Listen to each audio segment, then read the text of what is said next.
साथियों, आज जब भारत विकसित बनने की एक नई यात्रा पर निकल पड़ा है, तो रामनाथ गोयनका जी की विरासत और भी प्रासंगिक है। रामनाथ जी ने अंग्रेजों की गुलामी से डटकर टक्कर ली।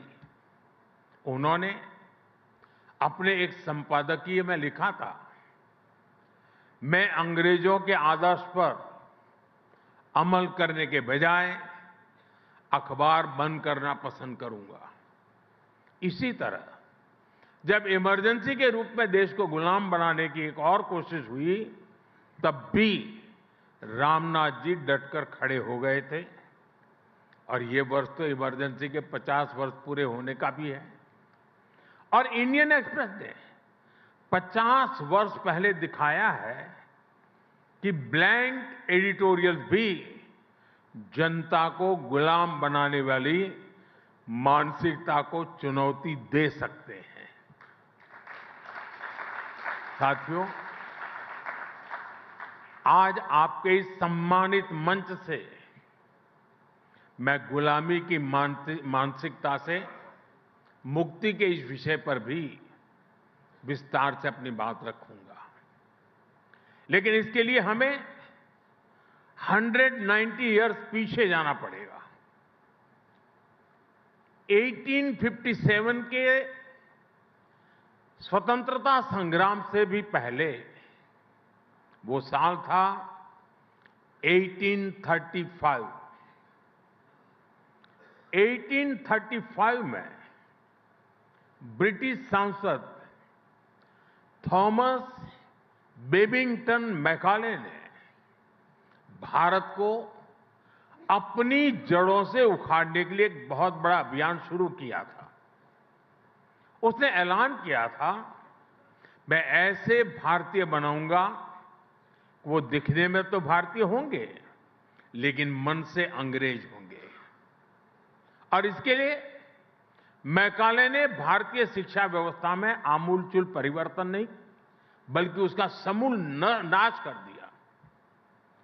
खुद गांधी जी ने भी कहा था कि भारत की प्राचीन शिक्षा व्यवस्था एक सुंदर वृक्ष थी जिसे जड़ से हटाकर नष्ट कर दिया। साथियों, भारत की शिक्षा व्यवस्था में हमें अपनी संस्कृति पर गर्व करना सिखाया जाता था। भारत की शिक्षा व्यवस्था में पढ़ाई के साथ ही कौशल पर भी उतना ही जोर था। इसलिए मैकाले ने भारत की शिक्षा व्यवस्था की कमर तोड़ने की ठानी और उसमें सफल भी रहा। मैकाले ने यह सुनिश्चित किया कि उस दौर में ब्रिटिश भाषा, ब्रिटिश सोच को ज्यादा मान्यता मिले और उसका खामियाजा भारत ने आने वाली सदियों में उठाया। साथियों, मैकाले ने हमारे आत्मविश्वास को तोड़ दिया, हमारे भीतरहीन भावना का संचार किया। मैकाले ने एक झटके में हजारों वर्षों के हमारे ज्ञान विज्ञान को, हमारी कला संस्कृति को, हमारी पूरी जीवन शैली को ही कूड़ेदान में फेंक दिया था। वहीं पर वो बीज पड़े कि भारतीयों को अगर आगे बढ़ना है, अगर कुछ बड़ा करना है, तो विदेशी तौर तरीकों से ही करना होगा। और ये जो भाव था वो आजादी मिलने के बाद भी और पुख्ता हुआ। हमारी एजुकेशन, हमारी इकोनॉमी, हमारी समाज के एस्पिरेशन सब कुछ विदेशों के साथ जुड़ गई। जो अपना है उस पर गौरव करने का भाव कम होता गया। गांधी जी ने जिस स्वदेशी को आजादी का आधार बनाया था उसको पूछने वाला ही कोई नहीं रहा। हम गवर्नेंस के मॉडल विदेश में खोजने लगे। हम इनोवेशन के लिए विदेश की तरफ देखने लगे। यही मानसिकता रही जिसकी वजह से इंपोर्टेड आइडिया, इंपोर्टेड सामान और सर्विस सभी को श्रेष्ठ मानने की प्रवृत्ति समाज में स्थापित हो गई। साथियों, जब आप अपने देश को सम्मान नहीं देते हैं तो आप स्वदेशी इकोसिस्टम को नकारते हैं, made in India manufacturing ecosystem को नकारते हैं। मैं आपको एक और उदाहरण टूरिज्म की बात करता हूं। आप देखेंगे कि जिस भी देश में टूरिज्म फला फूला वो देश, वहां के लोगों को अपनी ऐतिहासिक विरासत पर गर्व करते हैं। हमारे यहां इसका उल्टा ही हुआ। भारत में आजादी के बाद अपनी विरासत को दुत्कारने के ही प्रयास हुए। जब अपनी विरासत पर गर्व नहीं होगा तो उसका संरक्षण भी नहीं होगा। जब संरक्षण नहीं होगा तो हम उसको ईंट पत्थर के खंडहरों की तरह ही ट्रीट करते रहेंगे। और ऐसा हुआ भी। अपनी विरासत पर गर्व होना टूरिज्म के विकास के लिए भी आवश्यक शर्त है। साथियों, ऐसे ही स्थानीय भाषाओं की बात है।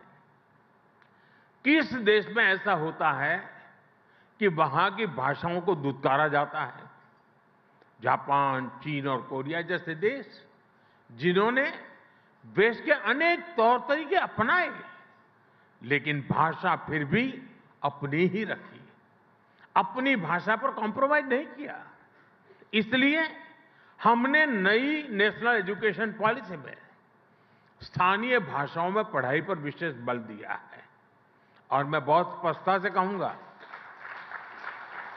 हमारा विरोध अंग्रेजी भाषा से नहीं है, हम भारतीय भाषाओं के समर्थन में हैं। साथियों, मैकाले द्वारा किए गए उस अपराध को 1835 में जो अपराध किया गया, 2035 10 साल के बाद 200 साल हो जाएंगे। और इसलिए आज आपके माध्यम से पूरे देश से एक आह्वान करना चाहता हूं। अगले 10 साल में हमें संकल्प लेकर चलना है कि मैकाले ने भारत को जिस गुलामी की मानसिकता से भर दिया है, उस सोच से मुक्ति पाकर के रहेंगे। 10 साल हमारे पास बड़े महत्वपूर्ण हैं।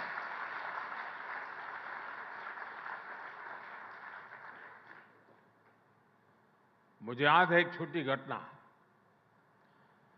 गुजरात में लेप्रेसी को लेकर के अस्पताल बन रहा था,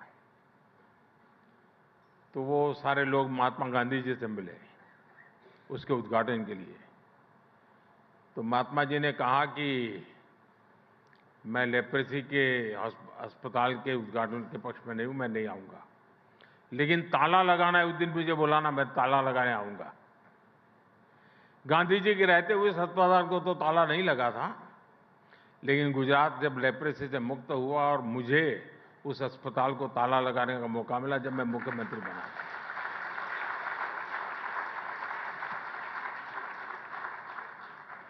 अठारह 1835 से शुरू हुई यात्रा 2035 तक हमें खत्म करके रहना है। जी, गांधी जी का जैसे सपना था कि मैं ताला लगाऊंगा, मेरा भी सपना है कि हम ताला लगाएंगे।